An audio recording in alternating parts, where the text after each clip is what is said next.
Okay, this is scope stuff. Everybody watch the scope stuff because everybody in here is in something that's going to require the use of this. All right. So a voltage over time picture is worth a lot of words. The first time I used an ignition scope in a dealership was in 1984 at a Volkswagen dealership, and we always use that one to check ignition patterns. But you got to understand what you're looking at. And this is what they call a parade. Now, there's another way you can take these and stack them. They call that raster. And then there's another way you can put them on top of one another. They call that superimposed. Most of us like to look at the parade one. This is what the scope looked like that I used when I first started out. And that was in '83. Now this one was pretty cool because they had it hanging from a track where you could move it around to any service bay and you could connect it. And the first one of those the first car I hooked it up to was sputtering and popping and cutting up, and I saw crazy stuff on the scope pattern. Well, I was about the first, second, or third car I hooked it up to. And the problem with that one was that it had a bad fuel filter, which I thought it was kind of interesting that a scope led me to a bad fuel filter at the time. Now this is the secondary circuit, which is where that high pressure spark comes out. In other words, your big lightning, your homemade lightning comes out of that secondary. And you notice you got the primary winding, it doesn't have very many terminal windings. And the secondary one is laying right next to that iron core in the middle of the coil. It's got a bunch of little bitty ones. Now this is filled with oil automatically, but you notice the primary terminal is your little ones, your secondary one is your output. All right, there's a bunch of different kinds of coils. I got them on the board over here. Is all of them filled with oil? No. Now the only ones filled with oil is this round one right here. The rest of them are potted.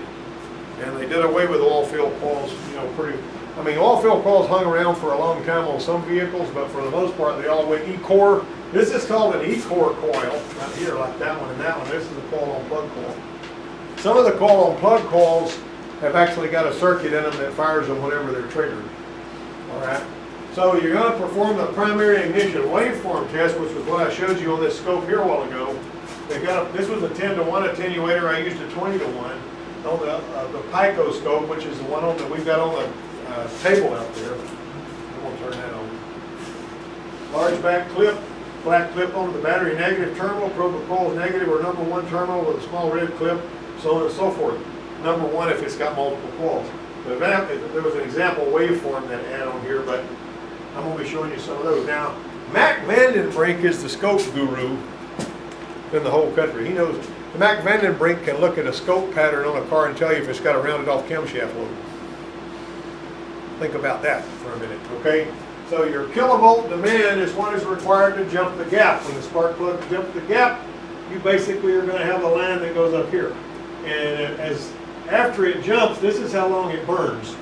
And this is leftover energy. Now this upkick, which is the nose, is basically happening because you've used up all your fuel, and the fuel is what's conducting the spark.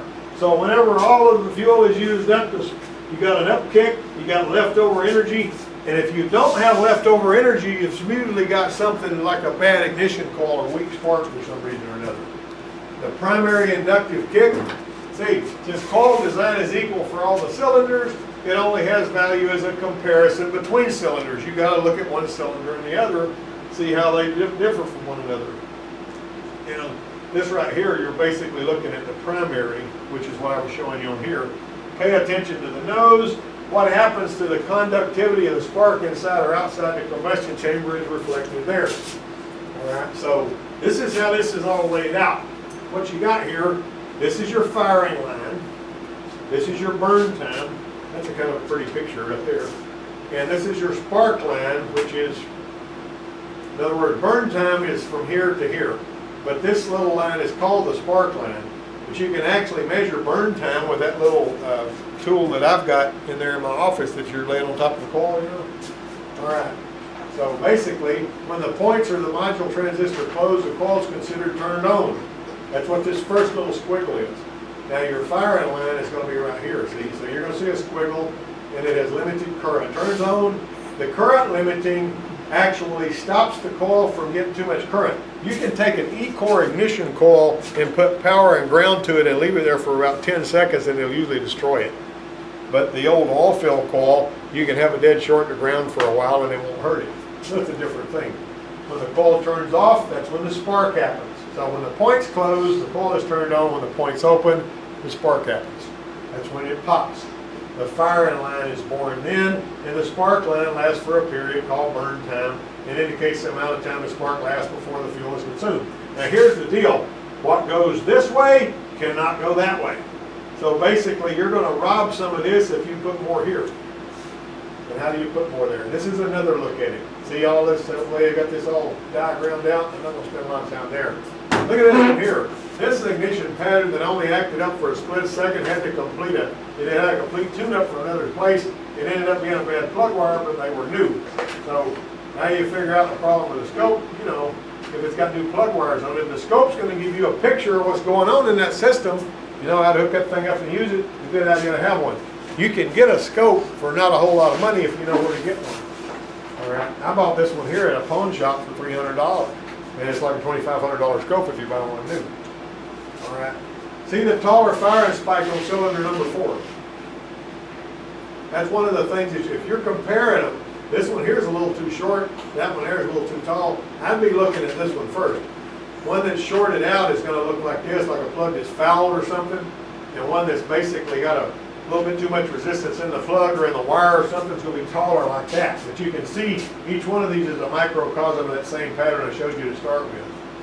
All right, one more look. Coil saturation, millivolt buildup, bam, it pops right here. Your spark duration, and this is going to be thousands of volts right here. Let's see, 12,000 kilovolts is what you're looking at. Spark duration, the last of the hydrocarbon is burned off. You got this kick-up nose, and then you got this oscillation. All right. The lowest firing line on this one is cylinder number 2. You see this one right here, right on the edge of the screen. That's 1. Here's your firing order at the bottom. A lot of these V6 engines fire 1, 2, 3, 4, 5, 6. That's a firing order. So there's your 1, 2, 3, 4, 5, 6. This one right here is way up high. That's what you're going to see if a spark plug wire is burned out or disconnected. So it's obvious that it usually indicates a burned out or disconnected plug wire. Now, high spark plug resistance usually looks like this. See, whenever you see it start skipping, the pattern on that plug, when you rev it up and it drops the plug, it'll start looking like that. It'll have a slope. That's what I've seen. Sometimes the slope will go all the way up there. And resistance can be other places, but usually when I've seen one look like this, it'll be the spark plug. All right.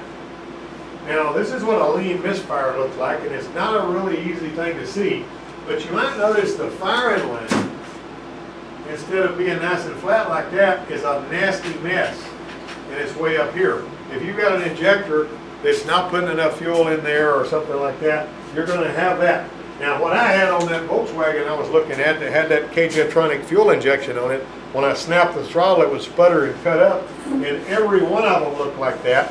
And the reason was because it was showing me that it had a lean condition on all the cylinders and it was a bad fuel filter. All right. Here's a fuel. Since fuel is the primary conductor of the spark, not enough fuel will cause a nasty looking spark like that one. That is a lean misfire. It's another look at a lean misfire. All right. This pattern can be mistaken for a lean condition when it actually shows a worn out spark plug. Now one of the things that you can do, what we used to do years ago, if you get in a vehicle and you pop the throttle to the floor just briefly, and it goes like that, it typically means it needs spark plugs, usually. And they'll be rounded off like that. It was more prevalent years ago than it is now. Things have changed a little bit, but ignition is still ignition. Primary side voltage is a lot lower than the secondary. You got a 400 volt spike here, and this one right here is thousands of volts, usually 12 to 15. This is a cop coil pattern of both of them together. Secondary, primary. All right. Now this right here is current ramping. You're measuring how much current is actually being used by the coil. And what they do is pretty cool right here. They superimpose the current ramp, and you can measure one like this over that. And I'll show you a little bit more about current ramping as we go. So this is how it looks. Coil primary current. Primary current turns on there. You start to see current flow. It gets charged up. Primary saturation, the coil turns off, it goes down. You notice how that follows this? Now this, once again, this is the primary, but the primary and the secondary are giving us the same picture anyway. A lot of vehicles fire the plug several times at each firing event. Which vehicles out here do we have that do that you know about? The Ranger. The Crown Victoria does it. The Crown Victoria does it, and the Escort does it. Believe it or not, the Escort has got multi-strike. And I didn't most know. of the time, the people think about multi-strike, they're about MDS. I thought Ranger had the Right. two spark plugs It does, but multi-strike means that every time a spark plug fires, it fires 3 times. Pap, pap, pap. It doesn't just go pop, it goes pop, pop, pop. And if you can measure it, this one right here, this is what it looks like whenever you're looking at a ramp on that first coil charge. And this is like real, so fast you can't even see it happen. Now Donnie leaned over a fender on an Escort one time checking it, and that multi-strike zapped him, and he rammed his knee against the fender and hit the hood with his head, and he didn't know if he bent the fender or not because there was a dent there. But that will knock the ever-loving tar out of you if you ever get hit by one. Anyway, a lot of them fire the vehicle several times. The reason they do that, I'll tell you about spark plugs. When I used to put spark plugs in a vehicle, if I saw, this one here has been sort of messed up, but because it's been straightened out, but if I put spark plugs in a vehicle, like some of these vehicles, it would say 42 to 46 thousandths of an inch for a gap. If it was new plugs I was putting in there, I would set them at 50 thousandths because why? They'd idle better. If you put them at 42, they're just a little bit close, you'll hear a random misfire at idle. Put your hand by the pipe, you'll hear it go boom, boom, boom, boom, boom, boom, boom. That's what that's going to feel like. All right. So if they fire them all those times, they're going to make sure there's good flame propagation in the cylinder and you don't have any cool spots in there, right? Now this is a 2001 Crown Victoria idling normal waveform. 3 times it's fired every time it fires. This is the same coil with that spark plug gap bent shut. Notice how that looks different. This is the same car. All the guy did that took these samples was vent the gap shut and did a current ramping on that particular coil. It's not hard to do. It's not hard to hook up. But whenever you look at it, it tells the tale. See? All right, now look at this one here. This is the same coil with the spark plug gap set too wide. Notice the plug fires 3 times each time it fires, and the change of current ramp on the second 2 firings. See that? These are lower. So it's just a little bit too wide. It's supposed to be on 50 thousandths. He said it on 80, I think. Okay, this is the same coil with an injector disconnected. Look what that did. That's an interesting thing, isn't it? You got a disconnected injector there. All right. Here's your scope analysis. The firing time in the primary is a mirror image of the secondary. They look just alike pretty much, except there's a little difference basically, but for the most part, you see that they both got a nose.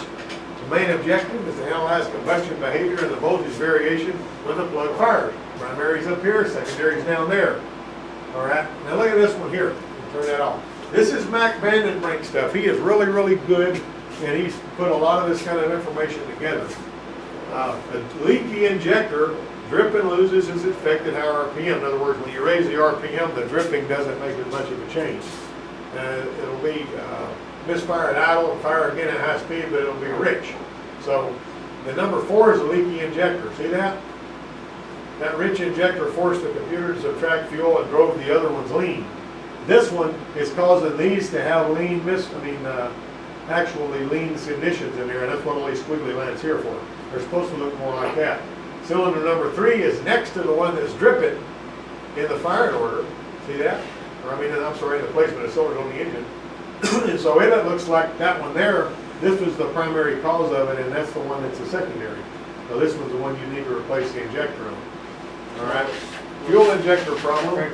What? Was 3 leaking too, or just 4? Yeah, the one that was leaking was the one that was, let me make sure I don't get those numbers right. That was, no, 3 wasn't leaking. It was just getting some of the fuel from this one because it was next to it. And it was in the intake. It was puddling up in there. All right. So you got a higher kilovolt than that's a leaner mixture.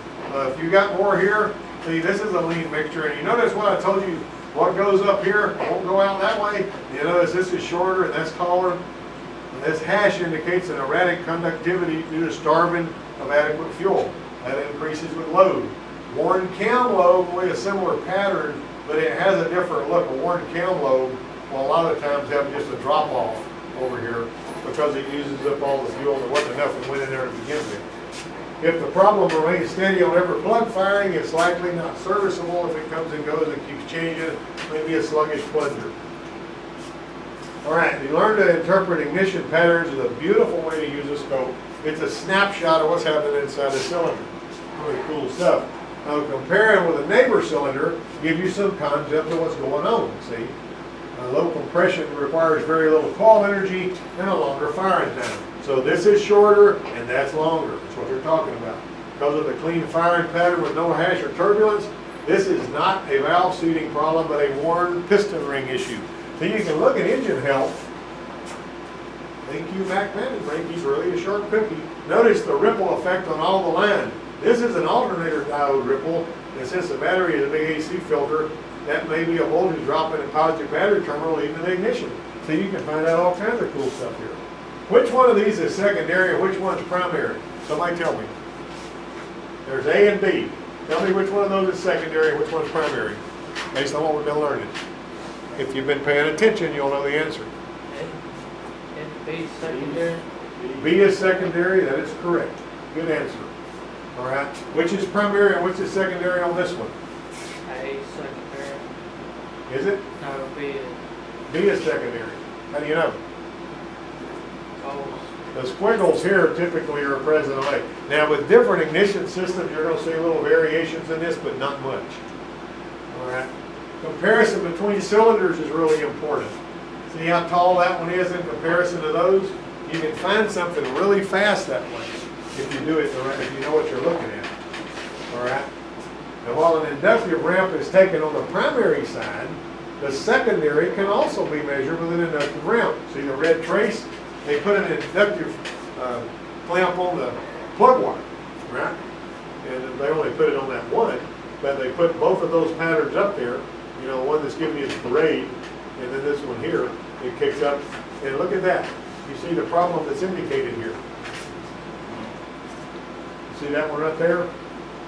What do you see? This one right here, taking a lot more to fire that one than it is the rest of them. See that? That one there is just really having a strain. You ought to tell Matt to watch this. He'd really enjoy it because Matt eats this kind of stuff for lunch. You know what I'm saying? He just He loves already knows how to do it. He loves it. What's that? What's A? What has happened there? That's after it's full fired and stored up there, isn't it? Nope, that's over here. This is telling you something right here. We went through this pretty quick, but it is telling you something. Like the plug wire broke or something? No, I mean, this is a normal pattern. There's nothing wrong with this pattern. It's just giving you a normal pattern. You got to identify the parts of the pattern. Is that the coils? Tails of the fire coil?